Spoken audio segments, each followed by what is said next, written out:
ଚଲାପଥର ଦର୍ଶକ ବନ୍ଧୁ ନମସ୍କାର। ମଉଳା ଖରା ପଡ଼ିଛି, ଗାଈ ଗୋରୁ ଘର ମୁହାଁ ହେଲେଣି। ଡଙ୍ଗର ଉପରୁ ଛାଇ ମାଡ଼ି ମାଡ଼ି ଆସିଲାଣି। ଗାଁ କାନିକୁ ଛାଇ ଛୁଇଁ ଗଲାଣି।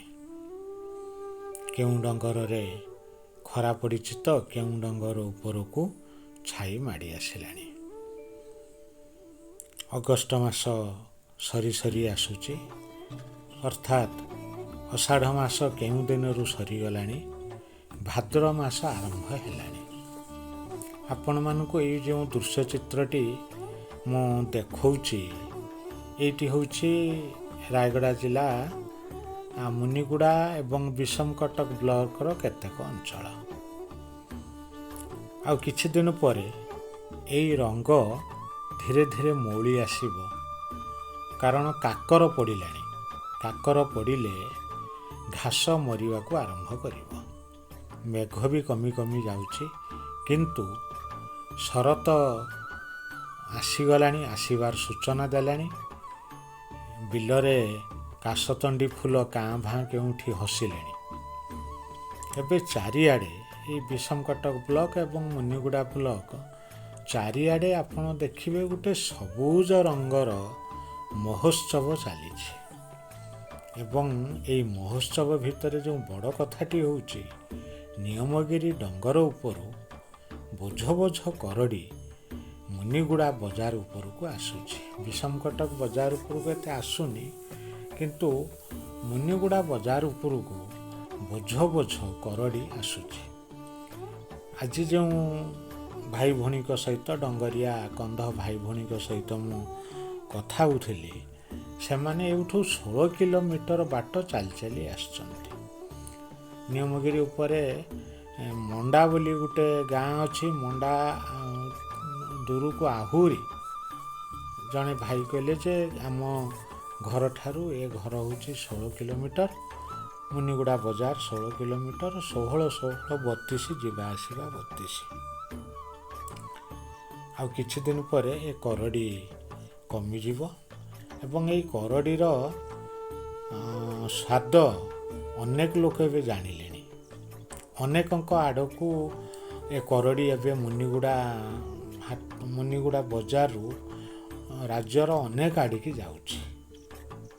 ଏ ଖାଦ୍ୟ ସମ୍ପୂର୍ଣ୍ଣ ଜୈବିକ ପଦ୍ଧତିରେ ଉତ୍ପାଦିତ ହେଉଥିବାରୁ ଏ ଖାଦ୍ୟର ଗୁଣାତ୍ମକତା ପ୍ରକୃତରେ ବହୁତ ବେଶୀ।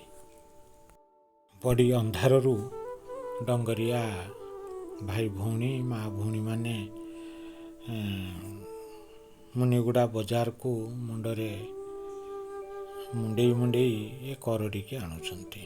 ଏବେ ବିଡ଼ା 20 ଟଙ୍କା ଲେଖାଏଁ ବିକ୍ରି ହେଉଛି ଏବଂ ଯିଏ ମୂଲେଇ ନେଉଛି ବୋଝକ ଯାକ, ସେମାନେ 10 ଟଙ୍କାରୁ 12 ଟଙ୍କା ଦେଉଛନ୍ତି। ଏବଂ ଗୋଟେ ବୋଝରେ ହାରାହାରି କେଉଁ ବୋଝରେ 20 ବିଡ଼ା ରହୁଛି ତ କେଉଁ ବୋଝରେ 30 ବିଡ଼ା ରହୁଛି ଏଇ କରଡ଼ି। ଏବଂ ଆଗରୁ କାତିରେ କାଟି ଦେଉଥିଲେ, ଏବେ କାଳେ ମେସିନ୍ ବାହାରିଲାଣି କରଡ଼ିକୁ କାଟିବା ପାଇଁ, ଯାହା ସେ ଭାଇ ଜଣକ କହୁଥିଲେ। ଏବଂ ସେ 20 ଟଙ୍କା ହେଉ କିମ୍ବା 15 ଟଙ୍କା ହେଉ, କାତିରେ କଟାଯାଉ ବା ମେସିନ୍ରେ କଟାଯାଉ, ଗୋଟିଏ କଥା ସ୍ପଷ୍ଟ ଦେଖାଯାଉଛି।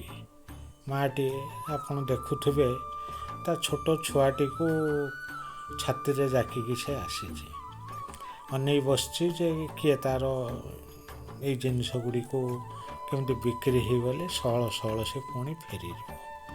କିନ୍ତୁ ଯିଏ ପୁରା ବୋଝ ଯାକ ମୂଲେଇ ନେଉଛନ୍ତି, ସେମାନଙ୍କୁ ତାଙ୍କ ଏତେ ପରିଶ୍ରମର ମୂଲ୍ୟ ତାଙ୍କୁ ମିଳୁନାହିଁ। ଯେ ପୁଣି ଫେରିବେ ଏତେ ଗୁଡ଼ାଏ ବାଟ, ଛୁଆଟିକି ସେ ମା ଛାତିରେ ଜାକି ଧରିକି ପୁଣି ଡଙ୍ଗର ଡେଇଁକି, ଝରଣା ଡେଇଁକି ନିଜ ଘରକୁ ଫେରିଯିବ। ଏବଂ ଆମେ 20 ଟଙ୍କାରେ ବି ମୂଲଉଛୁ, ଆହୁରି କିଛି କମ୍ କର। ପ୍ରକୃତରେ ତା ପରିଶ୍ରମ ତୁଳନାରେ ସେ କିଛି ପାଉନାହିଁ। ସତରେ ଡଙ୍ଗର ଉପରେ ସିନା ଖରା ତାର ଚାନ୍ଦୁଆ ଟାଣି ଦେଇଛି, କିନ୍ତୁ ଡଙ୍ଗର ତଳକୁ ଛାଇ ଧୀରେ ଧୀରେ ମାଡ଼ି ଆସୁଛି। ଧନୀ ବେନୁ ନିଜ ବିସ୍ତାର ବଳରେ ଆକାଶକୁ ଅନେଇଛନ୍ତି। ପ୍ରତି କୁଇ ଆଦିବାସୀ ଜନସମୁଦାୟଙ୍କ ମଝି ଦାଣ୍ଡରେ ଧରଣୀ ପେନୁ କାହିଁ କେତେ କାଳୁ ଅନେଇ ଆସିଛନ୍ତି, ମହାପୁରୁ ଅନେଇଛନ୍ତି। କିନ୍ତୁ ଚାରିଆଡ଼େ ଯେଉଁ ସବୁଜ ରଙ୍ଗର ମାହୋଲ ଏବେ ଆପଣ ଦେଖିବା ପାଇଁ ପାଉଛନ୍ତି, କିଏ ଜଣେ ଚିତ୍ରଶିଳ୍ପୀ ଆଙ୍କି ଦେଇଛି। ଏ ରଙ୍ଗଟି ହେଉଛି ପ୍ରକୃତରେ ଝରା ରଙ୍ଗ। ଏ ରଙ୍ଗ ଝରି ଝରି ଯାଉଛି। ମଣିଷ ଜୀବନର ଅସଲ ରଙ୍ଗକୁ ଇଏ ଛୁଇଁ ପାରୁନାହିଁ। ଆଖି ଆଗରେ ଛୁଇଁ ପାରୁଥିବା ଏ ସବୁଜ ରଙ୍ଗ ସତ, କିନ୍ତୁ ଏ ସବୁଜ ରଙ୍ଗ ମଣିଷର ଜୀବନକୁ ସବୁଜ କରିପାରୁନାହିଁ। ଚାରିଆଡ଼େ ଗୋଟେ ଯେଉଁ ମହୋତ୍ସବର ତୋରଣ ଠିଆ ହେଲା ଭଳିଆ ଲାଗୁଛି। କେଉଁଠି ମାଣ୍ଡିଆ ସବୁଜ ଦେଖାଗଲାଣି, ମାଣ୍ଡିଆ କ୍ଷେତ, କୋଶଲା କ୍ଷେତ ସବୁଜ ଦେଖାହେଉଛି, ଧାନ କ୍ଷେତ ସବୁଜ ଦେଖାହେଉଛି। କିନ୍ତୁ ଏ କ୍ଷେତ ପଛରେ ରହିଥିବା ମଣିଷର ମନ ଧୀରେ ଧୀରେ ଧୂସର ହେଇଯାଉଛି।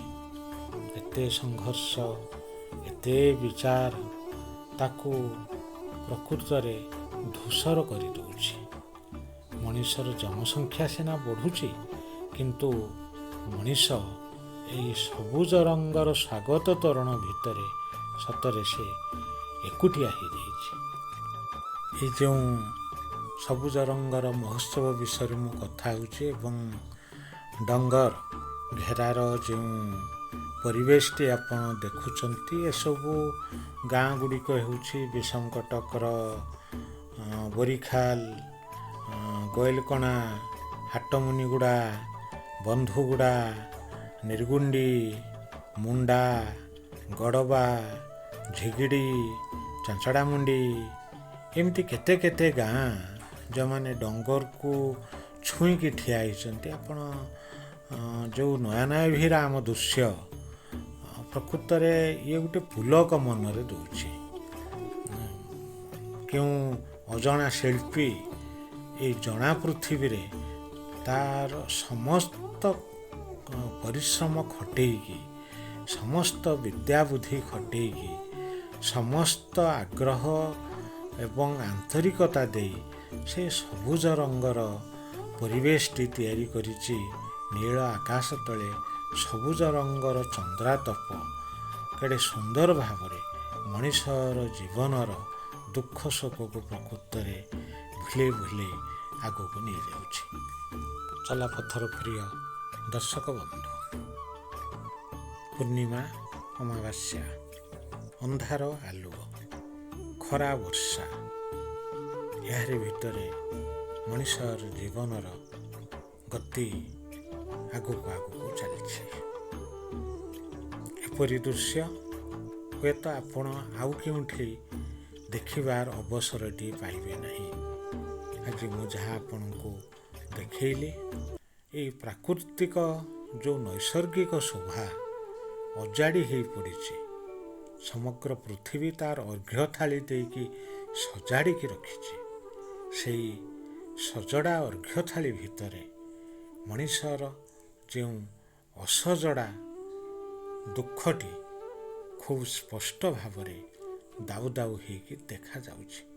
ମଣିଷ ଜୀବନରେ ଦୁଃଖ ରହିବ, ସୁଖ ବି ରହିବ, କିନ୍ତୁ ଦୁଃଖ ସୁଖ କାହିଁକି ଅସଜଡ଼ା ହେଇକି ରହିବ? ମଣିଷ କାହିଁକି ଯୁଗ ଯୁଗକୁ ନିଜକୁ ଏଡ଼େ ଦୟନୀୟ ଏବଂ ହତଭାଗ୍ୟ ବୋଲି ନିଜକୁ ଭାବୁଥିବ? ଏଡ଼େ ବଡ଼ ସୁନ୍ଦର ପୃଥିବୀରେ, ଏତେ ବଡ଼ ସୁନ୍ଦର ପରିବେଶରେ, ସବୁଠୁ ସୁନ୍ଦର ପୃଥିବୀର ସବୁଠୁ ବଡ଼ ସ୍ପର୍ଶ ଦେଇ ଯାଉଥିବା ଆଜି ଯେଉଁ ଆପଣ ଦେଖୁଛନ୍ତି ବିଷମ କଟକ ଏବଂ ମୁନିଗୁଡ଼ାର ଚଉହଦି ଗୋଟେ ଅପୂର୍ବ ପୁଲକ ଜଗଉଛି। ତାରି ଭିତରେ ଡଙ୍ଗରିଆ ମା ଭଉଣୀମାନେ ତାଙ୍କ ପରିଶ୍ରମର ଫଳ ଯଦି ଠିକ୍ ଭାବରେ ପାଇପାରୁଥାନ୍ତେ, ତେବେ ଏ ପରିବେଶର ସୌନ୍ଦର୍ଯ୍ୟ ଆହୁରି ଦୁଇଗୁଣ ପ୍ରକୃତରେ ବଢ଼ିଯାଇ ପାରୁଥାନ୍ତା। ନିୟମଗିରିର ହସ ସମସ୍ତଙ୍କୁ ପ୍ରକୃତରେ ଛୁଇଁ ଯାଇ ପାରୁଥାନ୍ତା। ତେଣୁ ପୁଣି ଥରେ ଆମେମାନେ ବିଚାର କରିବା ଏ ସବୁଜ ରଙ୍ଗ ସତରେ ଝରା ରଙ୍ଗର ଛାଇ ତଳେ ରହିଯାଉନାହିଁ ତ ଦର୍ଶକ ବନ୍ଧୁ।